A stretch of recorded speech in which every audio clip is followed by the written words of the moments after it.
Welcome to the 2023 Düsseldorf Boat Show, where behind me is one of the big new launches at the show.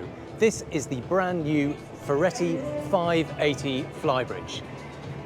Now, this is one of their smaller entry-level boats, but there's also a lot of detail and some really interesting new ideas on board this boat. So we're going to do a complete tour, show you everything there is to see, and let's start here.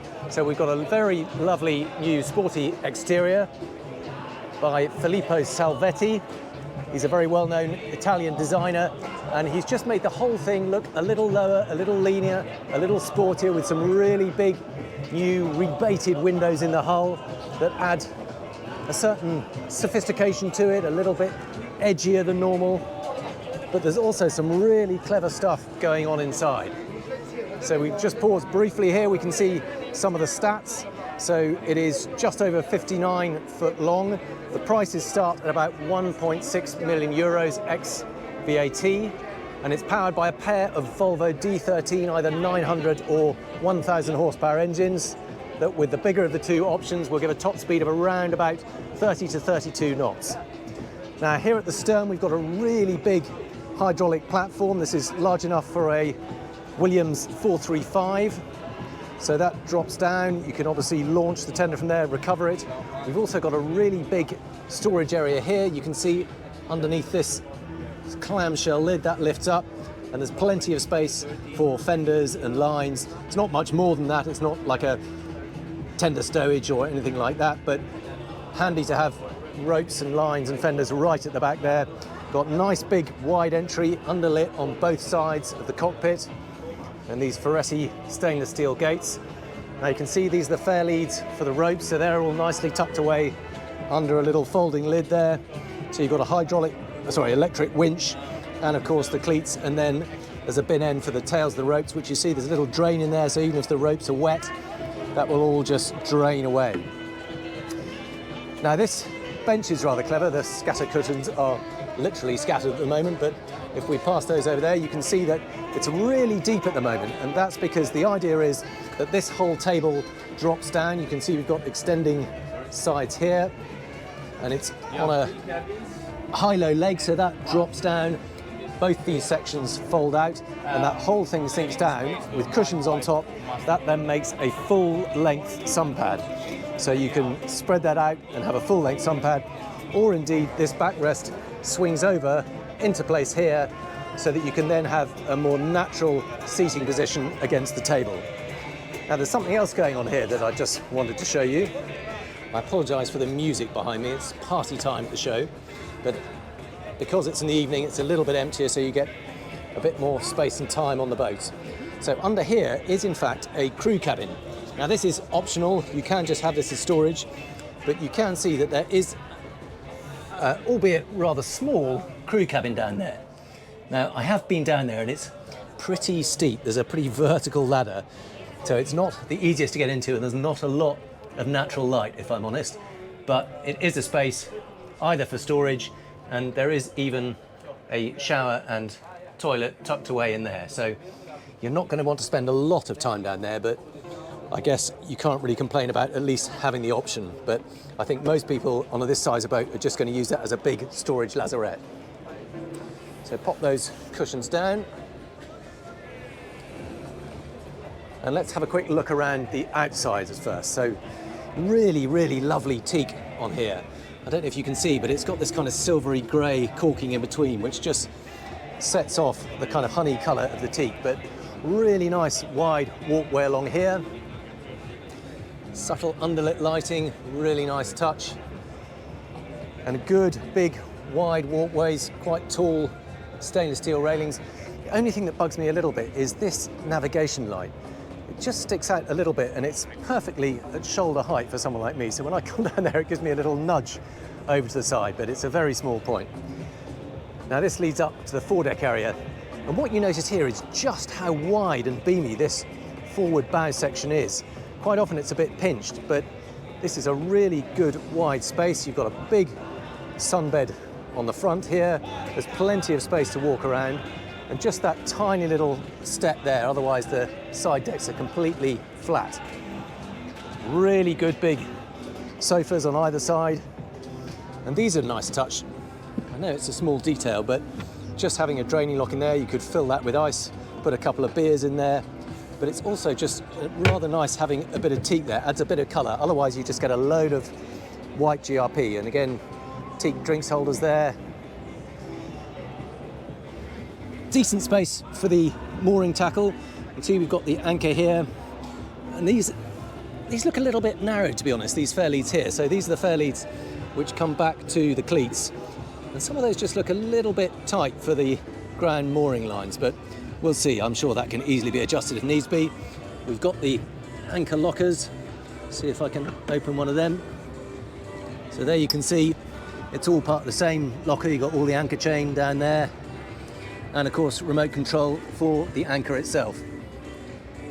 Just drop that back down again. Shut that.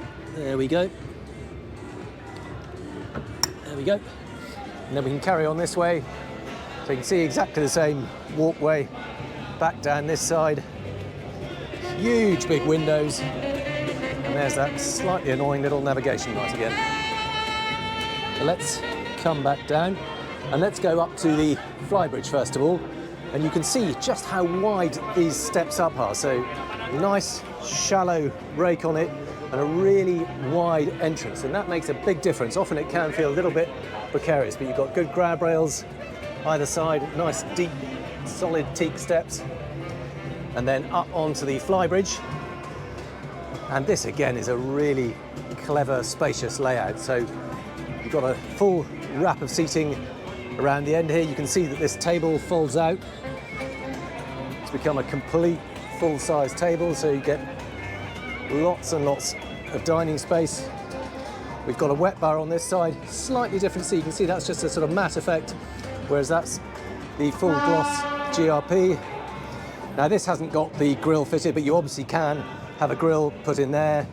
There's a small sink under here. You can have fridges and ice makers. I think this has got a fridge in here, but you can have an ice maker in that side if you want. So it's very much up to you how you spec that. I think that's just a little storage extra facility and somewhere for the fire extinguisher. Then these are nice details. You can see how the extension on this small kind of chaise longue area, again, that's just made in teak, and it looks like it's, well, not quite like it's floating, but being able to get your feet under there, it just makes it much less clunky, and it somehow makes the whole space feel a little bit more open, a little bit more detailed. And a similar thing with the helm station. It's like a small floating pod. So just much less chunky than you would normally get. All the same features are here. We've got an adjustable seat.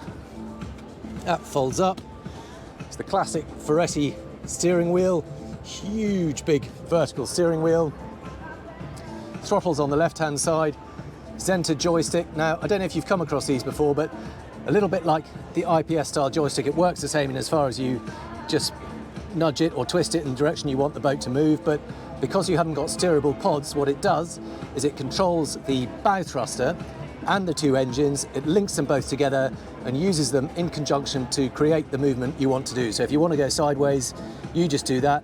It will engage the bow thruster, one engine forward, one in reverse, and the whole boat will just shift sideways. Now we've got interceptor trim tabs, big buttons for those. They're just the interceptor plates that come down, and even though they're vertical, they're actually more efficient than the usual trim tabs at the back of the boat. And then this huge, huge Sunpad area in front of the helm itself, quite unusual. Really nice, you get a lovely big space. Obviously it means that you get full sun because the canopy, you can have a hard top up here, but the canopy itself obviously only covers the central section where you're dining, and then you've got nice exposed sunbeds up front. I think the only possible downside of that is that the helm station is a long way back from the windscreen, so the wind that is going to be coming over there will probably curl back down and into the helmsperson's face. But to be honest, I guess if you're driving outside, that's what you want. You want a bit of wind in your hair. But it just means you're not going to get quite as much shelter as if the helm was physically closer to that forward windshield. So let's drop back down again, have a look around the rest of the boat. I'm sorry we're fighting with the music, it always tends to be the way at these boat shows. So the cockpit itself, really good size. It's a lot longer for a 59-foot boat. That is a really long cockpit. And again, it just feels much less cramped, particularly if you've got the doors closed, which you will a lot of the time if it's cold or if you're air conditioning. It just means you've got a really good size space outside here. There's a couple of little details here. You can see there is an optional extra helm station, so particularly in the Mediterranean where you're mooring stern to, that is absolutely perfect. Obviously pull the throttles back into the driving position. You've got both thrusters there. Haven't got the second joystick, but you've got the throttle controls, control of the thrusters, and stop-start for the engines. Really handy to have.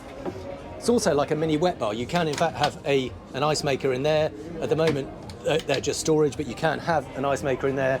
And again, you've got some more storage under here. Don't think there's anything special, it's literally just storage. We'll have a look at the engines under there, but they're under this big hatch, and it is a big hatch. That's another benefit of having a long cockpit. It means you have a much bigger hatch down into the engine room. Now, it's all on one level. That is absolutely key to this boat. There's a few step changes as possible. So you can see there's a drain there, so if any water does come on board, it will drain away, but it's all on the same level as the galley. Now, Ferretti were one of the first people to come up with an aft galley, and they've used it to really good effect here. And in the past, what they had was a window that swung up underneath this flybridge overhang. But what they've done here is a little bit more sophisticated. So if you see this button under here, if I press that, that window just whirs straight up and locks into place up there. The door on that side obviously slides across. But the beauty of having it like this is not only is it much quicker and lighter and doesn't involve lifting a big window, but once it's down in place, you can then lift this up. Now this is quite tricky to do one-handed, but this section lifts up, folds over, and then you've got a rather lovely little serving hatch area right next to the galley. A galley itself, relatively compact, but got everything you need. You've got a little mini dishwasher under there, got an oven, got the 4-ring induction hob, sink here. Now this is a really good sized sink, but the only trouble is you've got this great big cover here, and there is nowhere for that to store at the moment, so a little bit awkward. Ideally you'd have somewhere that you could slot that behind the sofa and keep it out of the way, but I'm sure there'll be somewhere you can find for it. Plenty of storage underneath, little more storage overhead. Quite neat. You can see it's all fiddled, so special place for the salt and pepper and the bowls. Lots of that. And then this unit here, that big glass section swings open, and there's a rather handy little wine fridge. Perfectly located for the cockpit as well as the galley. And then over on this side, you've got a full height fridge freezer.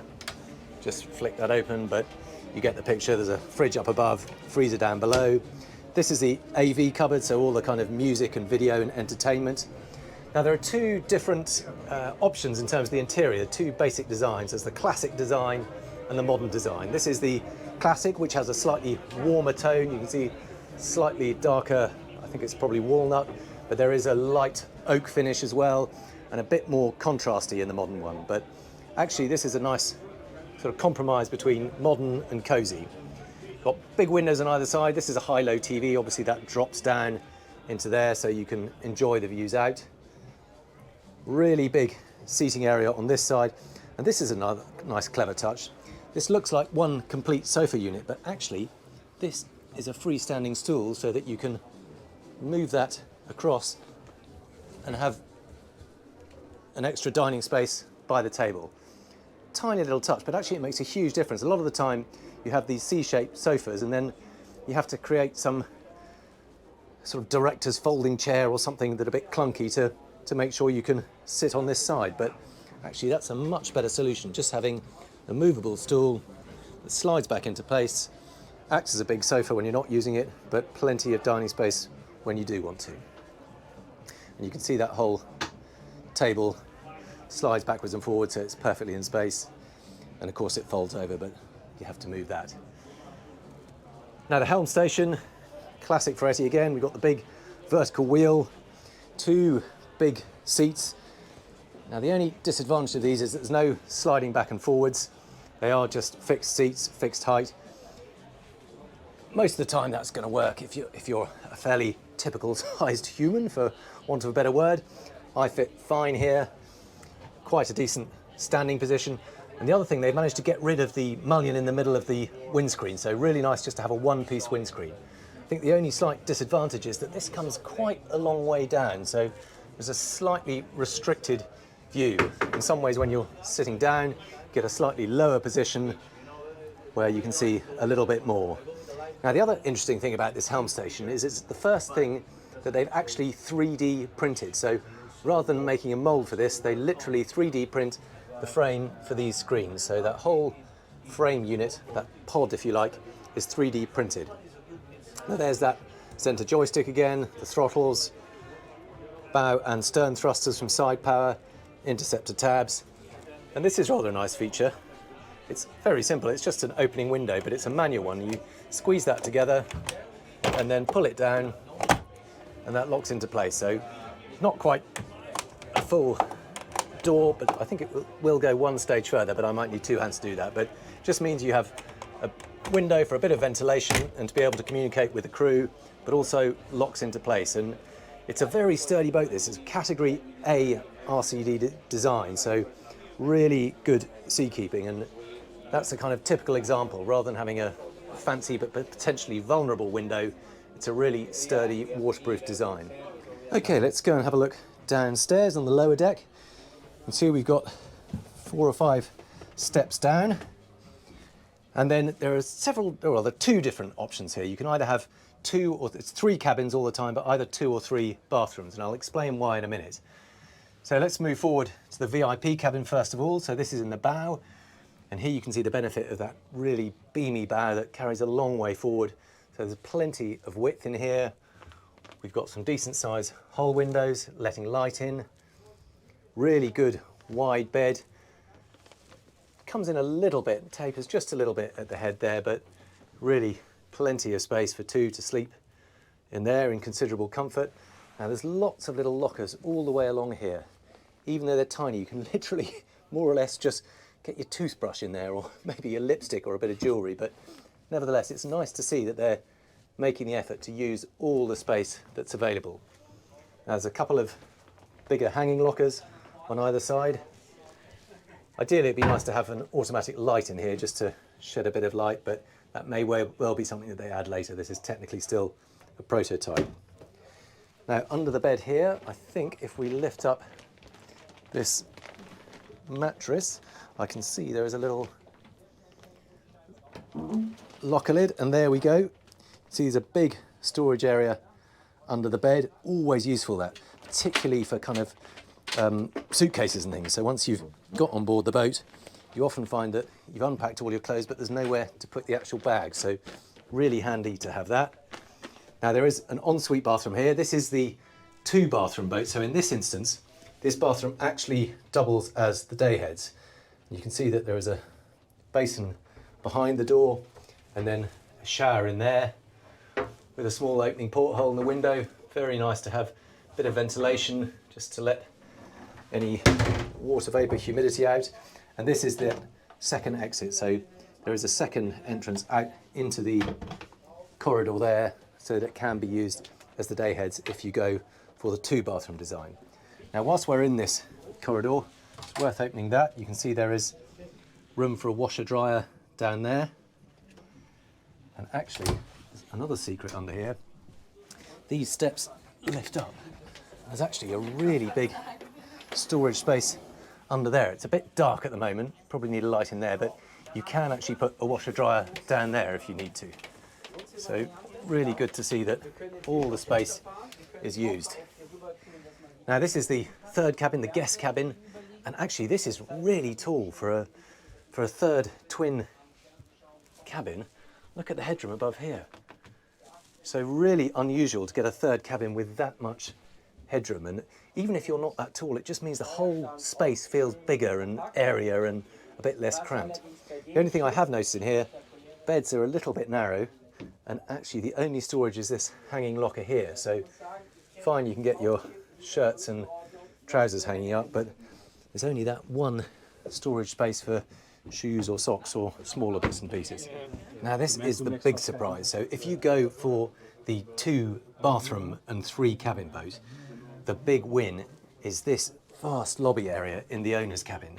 So as you come through the door, you have this huge extra space here. Well, I say it's not huge, but it makes the whole cabin feel much, much bigger because you've got this freestanding space around here. There's a lovely little desk space here. There's a big wardrobe. Again, ideally I'd like an automatic light in there, but a really big hanging wardrobe. And then this glass screen down into the cabin. A couple of bookshelves there. It's a small thing, but it makes a huge difference. The whole space just feels bigger because you're not just in one square bedroom. You've got this extra lobby space here. This gives onto the bathroom. I'll just have a quick look in there. So you can see you've got your ensuite bathroom, lovely bit of marble, long sink, walk-in shower here. Now it is a relatively narrow space, this. Don't know how much you can see in there, but it is a little bit, just about get your shoulders in, but there's obviously enough length this way to have a shower there. Got the loo separate here. Again, more storage behind there, more storage above there. Lots of lovely wood. But look at this, this is the real benefit. When you drop down into the main sleeping area, look at that for an owner's cabin. Obviously full beam, flat floor at least up until that starboard side of the bed, but flat floor all the way around here, flat ceiling overhead, again, masses of headroom. Look at that, there's a good, probably 5-6 inches above my head. Really big side windows on both sides. Sofa on this side, lots of little detail all the way along here, even a tiny little drawer under there. Storage behind the sofa there. Big king size bed. Lots more storage on that side. There is a television behind there, I think. Is that a glass? I can't honestly, well, I don't want to leave fingerprints all over it, but I think you can have a television put in there. More storage on this side. Again, another hanging locker, lots more storage, but it's just the space. So there's a small step up here, but again, there is a cutout here. So even on this side of the bed, you can still stand. So for a 58-foot boat, that is a really tremendous cabin space. Just look at that. And that little entranceway with that desk really makes it special. So what happens if you go for the 3 bathroom boat, what happens is that this bathroom all moves back into this space. You get the extra bathroom and day heads opposite the twin cabin, but you lose this little lobby area here. So that's the compromise you make. So let's see if we can go and have a look at the engines. There's that big hatch I mentioned earlier.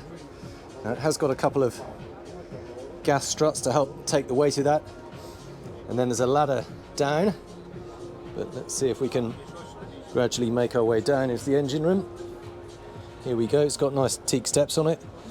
Takes the edge off on bare feet. And here are those 2 Volvo D13. Now this has got the optional 1,000 horsepower engines. And you can see that these are on V-drive. So rather than the shafts coming straight out the back, this whole engine is tilted at a slight angle.